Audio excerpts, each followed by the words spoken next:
Welcome to Share the Health, a new podcast from the Ross County Health District, where we discuss health issues that affect our community. I'm your host, Sarah Smith. Today I'm joined by Ross County Health District Director of Child and Family Health, Amie Unger. Welcome, Amie. Hi, Sarah. Thank you for having me today. So, Amie, how long have you been with the Ross County Health District?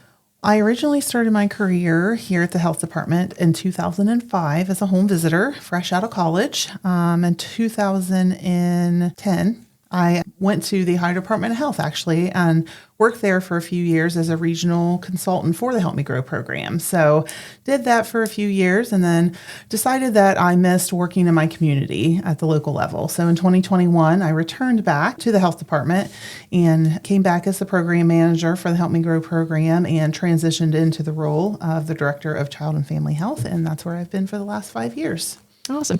That's great that you've had experience all the way up through the program. Yeah, it's been quite the experience, and it was a good experience. I was able to serve in that role for the whole Southeast region, so I saw how Ross County fit into our region, the similarities with the other counties, but how we also were different in our community and in the region. So does each region kind of have its own unique set of circumstances that your families deal with? I would say so. The Southeast region is very Appalachian, very rural, so definitely a lot of similarities. Ross County is one of the bigger counties, I would say, size-wise and population-wise, but definitely families experiencing a lot of the same barriers and some of the same strengths. So Help Me Grow, you guys actually got accredited last year, is that right? We did. So the program that we model after, we implement the Healthy Families America model, and it's an evidence-based model. It's a national model, and that's what we use to implement our services. So we went through a lengthy process to do that, but we got accredited through that program at the very beginning of 2025, and it's a 5-year accreditation. That's a great accomplishment for you and your team. It was a lot of work, and we felt very accomplished after finishing that. So, but it's only for 5 years, so we're looking ahead at the next cycle. What all was entailed in that process of becoming accredited? The Healthy Families America model has a set of best practice standards, and so we have to show that we're implementing those standards to what they call fidelity. So we're implementing them the way that the model says that will impact families the most. So we have to send all of our policies and procedures to Healthy Families America for review, along with a lot of other documentation, and then they actually come on site for 3 days. And they meet with our staff, they meet with our families, they meet with our advisory board and go through all of the things to see if we're demonstrating the things that they say meet fidelity to their program. So it was a very stressful event, but my staff did a wonderful job, and we were very excited to find out that we met the requirements for the program. It sounds like all the hard work has paid off. Certainly has, and we're moving ahead. And of course, every few years, as with anything, programs change and evolve, and so they've upgraded and changed some of their standards. So we're currently kind of in the process of making adjustments, and we'll be ready for that next cycle. Yeah, time flies, doesn't it? It sure does. How is Help Me Grow funded? Yeah, so Help Me Grow is an Ohio state-funded program, so we receive general revenue funding from the state of Ohio, but our county, along with several other counties in the state, also receive some federal funding from HRSA. So we receive some funding because there were some counties identified by the state assessment that there was some higher needs, and Ross County was in one of those counties. So we received some additional funding from the federal government to expand our services. So we're currently able to serve 125 families in Ross County through that combined funding. And how long does eligibility last for the Help Me Grow program? Yeah, so we're able to enroll families prenatally and serve them up to 5 years. So as long as a family stays enrolled in the program, we don't redetermine their eligibility. Some programs, it's annually, they'll redetermine whether they're still eligible for services. But once a family's enrolled in our program, as long as they stay active in services and don't exit, they remain eligible for that whole 5 years. What can Help Me Grow families expect to receive as being part of the program? Each family gets connected to a home visitor, and they have a designated home visitor. So once they're assigned a home visitor, that's the home visitor that's coming in and seeing them each week. So they work with them throughout their pregnancy and through those first years of that child's life. They support them. They provide reliable information on topics that interest the family the most. So we do have an evidence-based curriculum that we use to support the families, but it's not cookie cutter. So they can pick and choose based on what the needs are of the family, what the interests are of the family. And there's a lot of topics in there through pregnancy and child development. They're there to really support the family, listen to the family. They can help with topics like how do you soothe their crying baby, or managing sleep, for the baby and for new parents, dealing with stresses of parenting and all of those things that come with being a new parent. The home visitors are also very, very knowledgeable of all of the resources that are in the community, so they can get families connected to resources based on what each family needs. What are some things that are unique about the Help Me Grow program? I'd say one of the things is that it's a home-based program. So we're coming to them, transportation, not just high gas prices, but just accessing transportation. Ross County is rural, so we can come to them wherever they are. So we can come to their home, we can meet in a park, we can meet in any community setting that's convenient for them. I think the other big component is that the Healthy Families America model that we implement is very strength-based. So we're always helping the families identify what they've already got going for them, what strengths they do have, and focusing on those and building upon those. So, sometimes the families that we are working with in this population, they feel like their weaknesses are always the focus, and that's all that define them. So our home visitors are really focused on the positive, building protective factors and helping them strengthen those positive interactions that they have with their children. That sounds great. Being an encouragement that they are doing something well. Yes. At the same time. Yep. And a lot of our families say, you're the first person that's told me I'm doing this right or doing a good job. And so, that can really help keep the home visitors going too. You mentioned it being home-based with the transportation barriers. So does that put a lot of stress on your home visitors having to go into home environments and traveling all throughout the county? I think it does a little bit. I think initially kind of navigating and going into the unknown, Ross County is rural, and, sometimes they're going to roads they don't know or locations they're unfamiliar with.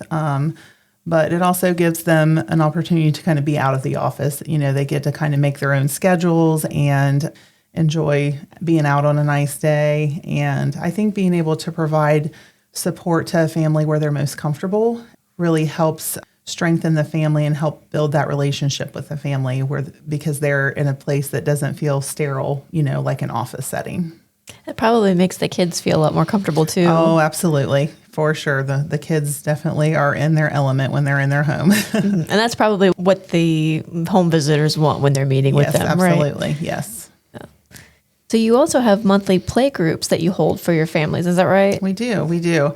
And we've really seen a big benefit of these, especially kind of post-COVID. Prior to that, a lot of families weren't getting out. And so I think about 2022, we started providing monthly play groups. And so we offer these to our families that are enrolled in our program. And we're really, over the last year, trying to expand the locations that we're offering those in the community just to provide different locations and stimulating environments to the kiddos and to the families. We've really found that the play groups are just as beneficial to the parents for those socialization opportunities as they are to the kiddos. We've seen a lot of great benefits of the parents or the caregivers connecting and kind of developing and planning their own play groups outside of that, their own socializations where maybe, they don't have a lot of friends that have kiddos. And so their kids have connected and started to play at these events. And so they're like, oh, do you want to meet at the park next week or other things. So it's been really great. We've also, in the last few months, we've developed a partnership with Nationwide Children's Hospital, who's provided some funding through their Healthy Start program. And it has allowed us to be able to kind of expand locations. We recently held one at the Mighty Children's Museum, which was a great turnout. In the nicer months, we like to get outside. So we're going to go to Koppel Park or, Yawkanji Park, just different locations. And having some extra funding gives us an opportunity to do a few more fun things. We've been trying to do a little door prize, might be a book, after we do story time at the playgroups. And through the funding, we're also able to provide a small incentive to each family that comes to the playgroup. So it's been a great opportunity for, like I said, for the kiddos and for the families. Mm-hmm. And you usually have a WIC representative there providing a healthy snack as well. We do. So we've a wonderful relationship with the WIC program here at the health department as well. So every playgroup that we have, the WIC program not only attends the playgroup, they are able to talk with the families, but they do provide a healthy snack and drink at every single playgroup for all of our kiddos. Because, we can't have a play date without having, kids always get hungry. So being able to provide a healthy snack. And then usually if they make something, they have like a little recipe card that they can share with the family so they can take it along with them and, recreate the fun recipe at home. Yeah, it's great that provides an opportunity for the parents to build relationships, not just for the kids, but also for themselves. Yes, it's been great. You had a really successful playgroup at the city pool last summer, too. We did. That was actually the second year we had done that at the city pool. We have partnered with City Recs to be able to have that there as a kind of a discounted rate for our families. And we will be doing that again this July, I believe. Not sure what the date is, but we focus on pool and sun safety at the playgroup. Usually we're able to provide sunscreen to all of the kiddos and just have an opportunity for all our families to go enjoy the city pool on a hot day at no charge to them. It's a great opportunity for those families. Yep. What's your favorite aspect of your job with Help Me Grow? I would really say seeing the home visitors celebrate the successes the families have. So, they celebrate with the families in the home, but then they come back and they share with me the impact that, their interactions with the families have had with them. They have their stressful days and, usually the hard days outnumber the good, but when they do get to celebrate, you can really truly see how much each home visitor really cares about those families that they're seeing in the program. The home visitors have so much compassion and really a desire to see each family win and be successful, and that when they do come back and they can't wait to share those successes that they're seeing. So I think that's probably, my favorite thing to see is, they're celebrating with the families, but they can't wait to come back and share that with others as well. Mm-hmm. Yeah, that enthusiasm is infectious. It is, definitely. for sure. Yep. And you have some staff also who were part of the program themselves, right? We do. We have one home visitor who was in the program, I believe, about 2 years, and she got so much from it and she enjoyed it so much that when we had an open position, she wanted to work in here. And so she's been with the program a little over a year as a home visitor, and she's been wonderful. I feel like she really connects with the families and they really can relate to her because she's been on both sides. I think that speaks very highly of the program that you have moms who have been in the program and want to give back so much because they felt like they received so much from the program. I think that says a lot about it. Yeah, I absolutely do too.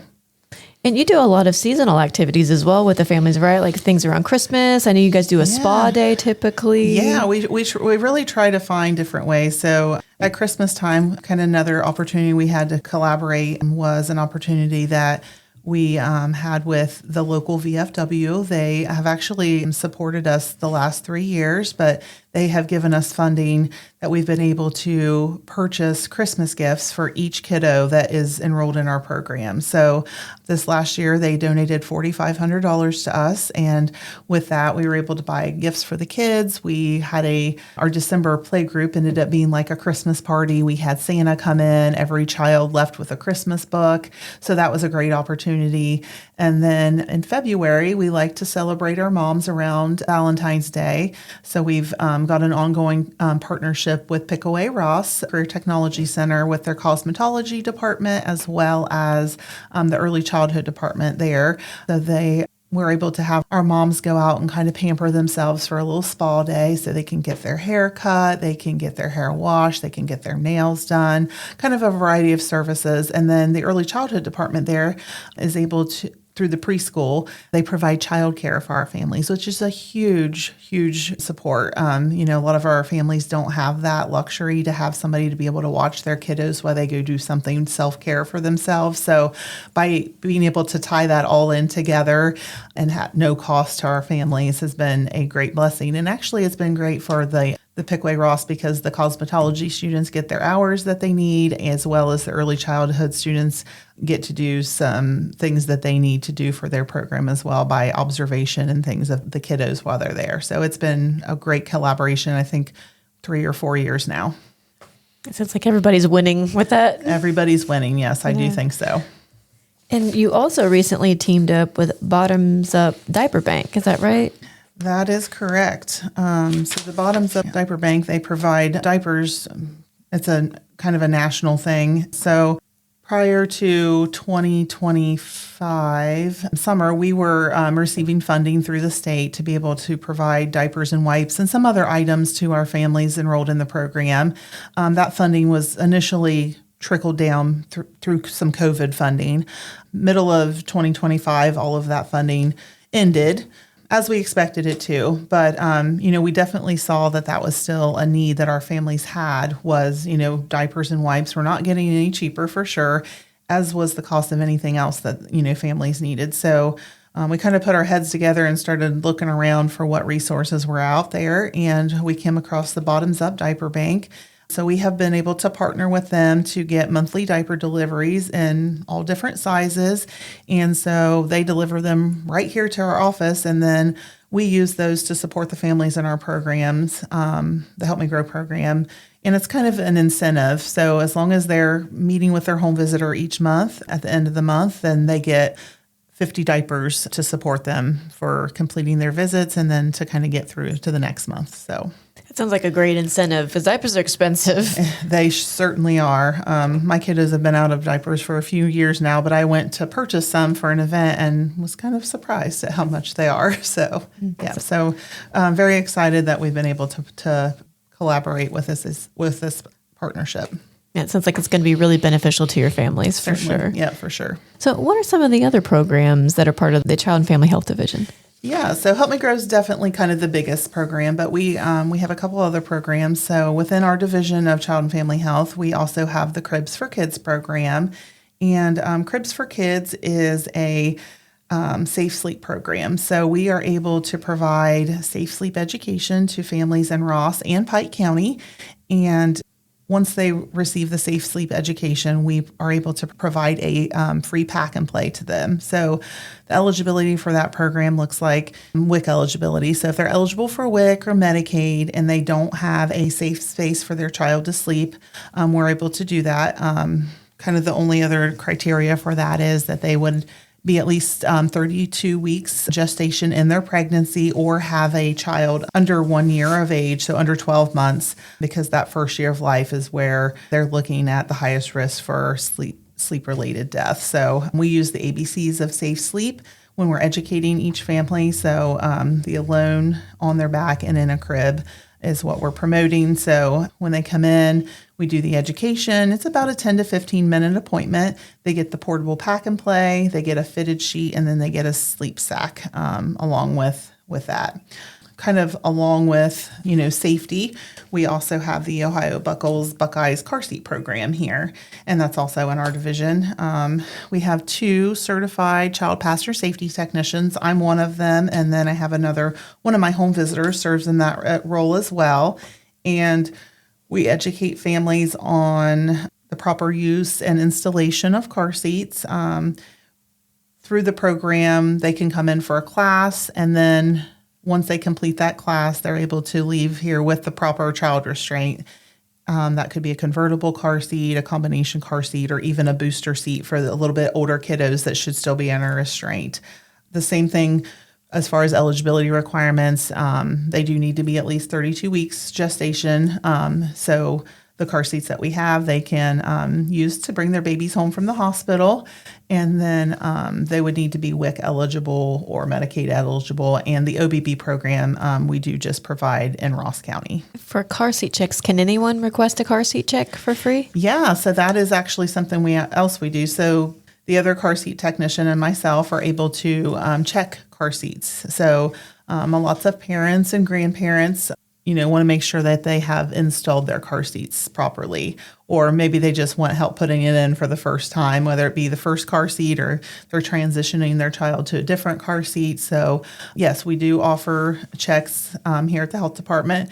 Since we do only have 2 technicians and both of us are in and out of the office, we do ask that they are appointment, and you can do that through our website or you can call in, but you can come right in here to the health department. It's usually maybe a 30-minute appointment or so, but we'll check your car seat to make sure that there's no recalls, that it's not expired, and then that it's the seat most appropriate for your child, and then we'll work with you to help you install it in your vehicle correctly. Are there any simple rules of thumb that are good, like for parents or grandparents or anyone transporting children in car seats or with seat belts? Are there any good things for them to remember? So we, never want to have a kiddo in the front seat in front of an airbag, especially if they're in a rear-facing seat. You want to make sure they're in the back seat, and we want to keep our little ones rear-facing as long as possible, at least up to 2 years old. I think probably the other thing that we kind of see is, once the kiddo hits like 5 years old or 6-year-old, sometimes we think that we don't need to be in a car seat at all. So, kiddos are usually going to be in a booster seat until, like 10 years old, or at least 4'9" until that seatbelt's fitting them properly. So just not skipping that booster seat stage and making sure that they're staying in there. So we have lots of information here on booster seat usage and when to take them out. And so that's another great thing that we can talk with you about, or take a look at your kiddo in their seat and see if they're fitting in the seat properly and whether or not they're best suited to be in the seat belt or still be in a booster seat. That sounds like good tips to go by. Well, Amie, thank you so much for taking the time to chat with us today and talk about all the different programs that you have to offer. All right. Well, I really appreciate you taking the time to include us in the podcast. Thank you to Ross County Health District Director of Child and Family Health, Amie Unger, for joining us today. For more information about Help Me Grow and all our programs and services, visit our website at rosscountyhealth.org. Until next time, take care and share the health.